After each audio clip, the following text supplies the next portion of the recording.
이런 겁니다. 경험이라는 거죠. 경험치. 이런 경험을 참 무시할 수 없는 것입니다. 그 회사도 경력 사원을 뽑는 이유가 뭘까요? 그 경력, 경험이 가지고 있는 힘을 알기 때문입니다. 삶도 마찬가지입니다. 우리 세대의 은혜라는 것이 다음 세대의 축복으로 전수되자라고 우리가 마치 카피처럼 우리가 표처럼 얘기하고 있는 이유 분명히 있습니다. 전쟁을 경험한 세대는 전쟁을 알기에 전쟁을 모르는 세대에게 전쟁의 경각심을 얘기하는 것 당연한 것이고요. 또 가정을 꾸리고 살았던 부모의 그 삶의 질곡을 알기 때문에 자녀들은 부모와 같은 삶을 살지 않기를 바라는 마음으로 이런저런 얘기를 자녀들에게 해 주는 것입니다. 하나님은 우리를 창조하시고 그리고 우리를 구속하시고 우리를 심판하시는 하나님이십니다.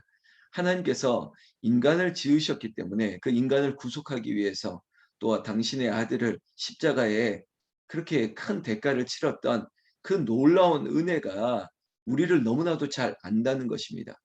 아시는 하나님께서 우리가 필요한 것들을 우리에게 채워야 될 것들을 우리에게 부족한 것들을 하나님께서 알게 하시고 그걸 구하게 하시고 또한 주시기를 원한다는 거죠. 때로는 알고 있음에도 불구하고 사랑하는 아들의 입술을 통해서 딸의 입술을 통해서 듣기를 원하는 것입니다. 그래, 내가 이것을 주겠지만 네가 원하는 것이 뭔지 마치 물고기를 잡아주는 것이 아니라 그것을 잡을 수 있는 방법을 알게 해 주려고 노력하는 게 부모의 마음이고 또 하나님도 마찬가지입니다. 우리가 찾고 구하고 두드리기를 원하는 복음서의 말씀, 누가복음의 말씀처럼 에스크 우리가 늘 찾아라 그리고 두드리라 구하라 이것이 우리의 삶 가운데 하나님께서 주시는 또 다른 지혜의 방법이 되는 것입니다. 오늘 성경 말씀 잠언서 2장을 시작하고 있는데요. 자녀들에게 하는 말씀입니다. 권면하는 거예요. 명령하기보다는 그렇게 살았으면 좋겠다는 진심을 담아 부모가 말하고 있는 것입니다. 1절에 내 아들아 이렇게 얘기하고 있습니다. 네가 만일 나의 말을 받으며 나의 계명을 네가 간직하며 이렇게 얘기하고 있습니다. 마치 이것을 받아라, 이것을 해라라고 하는 게 아니라 그것을 그것을 간직하고 그 말을 듣게 되면 어떤 일이 일어날 것이다라고 차근차근 설명해 준다는 것이죠. 권면한다는 것입니다. 여러분 명령하지 아니하고 권면한다는 게 굉장히 인격적인 것이죠. 하나님은 우리에게 인격적인 하나님이십니다. 난 크리스찬들이 이런 질문들을 할 때가 있어요. 성경을 접하다가 왜 하나님이 처음부터 인간을 만들 때 완벽하게 만들지 아니하시고 왜 실수하게 만들고 왜 죄짓게 만들었습니까? 그렇지 아니었더라면 우리가 이런 성경에서 말하는 죄성이라고 하는 오리지널 신이라고 하는 본죄 같은 게 없지 않겠습니까? 왜 빈틈을 만드셔서 왜 이렇게 힘들게 하셨어요? 라고 질문할 때도 있죠. 우리도 그런 의문이 들 때가 있습니다. 그러나 하나님께서 우리에게 자유이성을 주셨습니다. 그것마저도 우리에게 선물로 주신 거예요. 여러분 우리가 그것이 없고 모든 것이 회로를 통해서 통제 가능하고 우리에게 있어서 어떤 자유 선택이 없다라고 하는 인생이 하나님 보시기에 정말 그것이 행복한 삶이었을까? 부모도 마찬가지입니다. 자식이 그저 내가 원하는 방향으로만 그냥 내가 짚어주는 것들만 그대로 하는 것만 바라본다면 그것이 과연 정말 부모의 마음이 흡족할까요? 저는 그렇지 않다고 봅니다. 오늘 이 아들에게 대한 하나의 어떤 대명사처럼 아들아 자녀들에게 이거 하면 좋겠다라고 얘기하는 아주 인격적인 부모의 말처럼 하나님도 우리에게 말합니다. 우리에게 무조건 불을 내려 가지고 겁을 먹게 하고 너 기도 안 하면 너 불 태워 버릴 거야. 막 이런 하나님이 아니신 거죠. 하나님께서 여러 가지 삶의 정황들을 만드시고 말씀을 통해서나 아니면 또한 자연을 통해서 사건을 통해서 우리가 깨닫게 하시고 기도할 수 있게 하시는 것. 어제 잠언서 1장에도 마찬가지지 않습니까? 우리에게 근심이, 슬픔이, 그리고 우리에게 재앙이, 어려움들이 폭풍처럼 임할 때 우리는 그때 엎드리고 기도하면서 하나님 이 위기를 지나게 하시옵소서, 이 어려움을 면하게 하시옵소서. 이것도 우리의 인생 가운데 우리가 얻게 되는 경험치고 우리에게 있어서 영적 근력을 만드는 자리인 거죠. 우리가 커 나가게 하는 거예요. 제가 이런 표현 했지 않습니까? 물고기 주는 게 아니라 물고기 잡는 방법을 알려주는 것처럼 우리가 하나님께서 이 일을 깨닫게 하고 알게 하고 스스로 이겨나가게 만드는 겁니다. 문제는 그 겉면의 말씀을 들어야 되는 게 이제는 숙제로 남아있는 것입니다. 2절 말씀에도 계속 얘기하고 있습니다.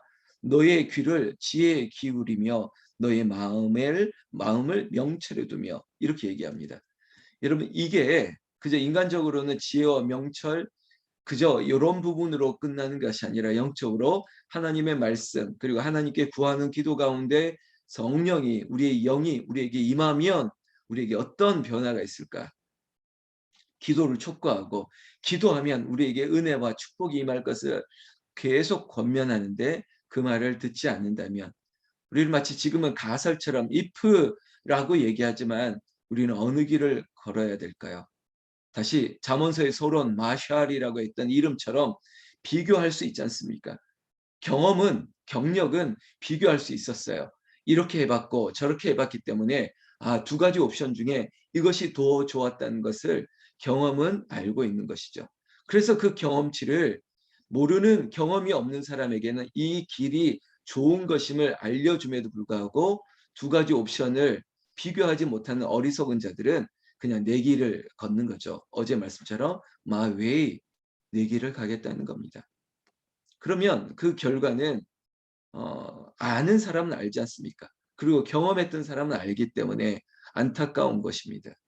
자, 3절에도 계속적으로 지식을 불러 구하며 명철을 얻으려고 소리를 높이며 은을 구하는 것 같이 그것을 구하며 감추어진 보배를 찾는 것 같이 그것을 찾으면 여러분 이 문장 자체가 계속적인 반복인데요. 결국은 뭐냐? 두드리라는 겁니다. 구하라는 것입니다. 찾으라는 것이에요. 찾고 구하고 두드리듯이 기도하라는 것입니다. 더 짧게 얘기하면 우리의 영성, 우리의 신앙생활은 계속적으로 두드리고 구하고 찾는 거예요. 여러분 구원만 내가 부끄러운 구원이든 구원받은 것은 단번에 이루어진 사건, 그것은 선물이었습니다. 그러나 우리에게 있어서 거룩함, 우리가 깨끗해지고 새로워지고 마치 우리가 운전을 하다가 가스가 떨어지면 그것을 충전해야 하고 기름을 넣어야 하는 것처럼 우리에게 있어서 늘 지혜와 명철뿐만 아니라 우리에게 성령 충만이라고 하는 이 기도의 은사들도 자꾸 채워 넣어야 되는 거예요. 날마다 갈고 닦아야 되는 거예요. 그렇지 않으면 건조해지기 시작하고 말라가고 그리고 삐걱거리고 그리고 나중에는 거칠어지는 것이죠. 성경 말씀 5절 말씀에 여호와를 경외하는 것, 여호와 경외하기를 깨달으며 하나님을 알게 되리니 이겁니다. 앞서 말했던 이 4절까지 이야기가 결국 네가 찾고 구하는 것 그게 바로 기도인데 기도하게 되면 여호와를 경외하게 될 것이라는 것입니다. 하나님을 알게 된다는 겁니다. 우리가 불렀던 찬송 453장에도 예수 더 알기 원하네 우리가 예배하고 찬양하고 기도 가운데 우리가 알게 되는 것은 주님의 마음을 본받게 되는 것이고 주님을 아는 것입니다. 우리의 거룩함의 목표가 있다면 예수님 닮기를 원하는 것이죠. 주님과 같은 마음, 그리고 주님과 같은 선택, 그렇게 주님과 같이 살기를 원합니다. 그것이 우리의 목표죠. 주님도 알기를 원합니다. 하나님 경외하기를 깨닫고 그리고 하나님을 더 알기를 원합니다. 여러분 신학이라고 하는 저처럼 목사가 되는 사람들이 배우는 학문이 신학이라고 한다면 그것을 뭐 theology라고 얘기하지만 또 다른 말로 하나님을 아는 것, knowing God, 하나님을 알아가는 것이에요. 그것이 탐구의 영역이고 연구의 분야입니다. 더 어떻게 하면 하나님을 더 알 수 있을까? 성도들이 어떻게 하면 하나님을 더 쉽게 알려줄 수 있을까? 그걸 고민하고 그걸 연구하고 그걸 힘쓰는 것입니다. 그러나 신앙이라고 하는 것조차도 신학은 하나님을 아는 것이라면 신앙도 마찬가지입니다. 하나님을 인격적으로 알아가기 위한 우리의 탐구, 우리의 노력, 저는 이걸 에스크라고 하는 새 영어 단어 우리가 찾고 구하고 두드리는 것처럼 그런 삶의 진보 노력들이 있어야 되죠. 한마디로 그건 기도하는 삶입니다. 기도하지 않는 삶을 빼놓고는 신앙생활이 아니에요. 그러니까 기도하지 않는 분들은요. 우리 교회도 있을 수 있어요. 기도하지 않으니까 거칠어지죠. 기도하지 않으니까 세상 소리가 나오기 시작하는 거죠. 어떻게 기도하는 사람이 그럴 수 있습니까? 기도하면 그럴 수 없는데 기도하지 않기 때문이에요. 기도하지.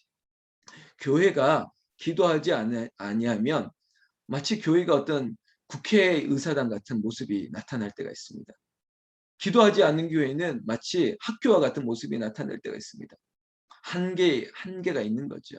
기도하는 교회, 기도하는 가정, 기도하는 나, 그걸 위해서 우리는 노력하는 것입니다. 6절 말씀 보세요. 이 개역 한글에 쓰는 이 접속사와 같은 대저, 여호와는 지혜를 주시며, 여호와는 뭘 주신다고요? 지혜를 주신대요.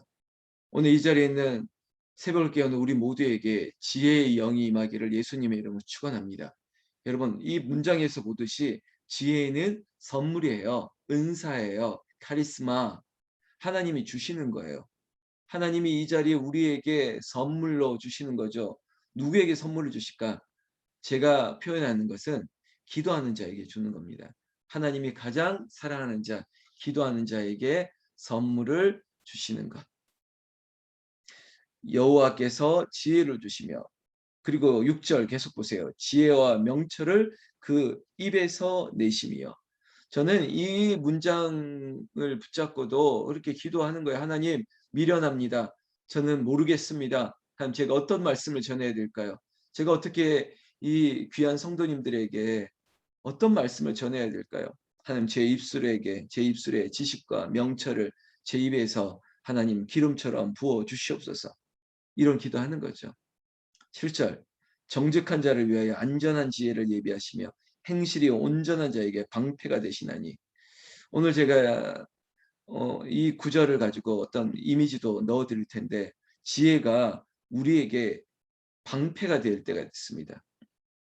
어떤 말로 이야기해야 되지?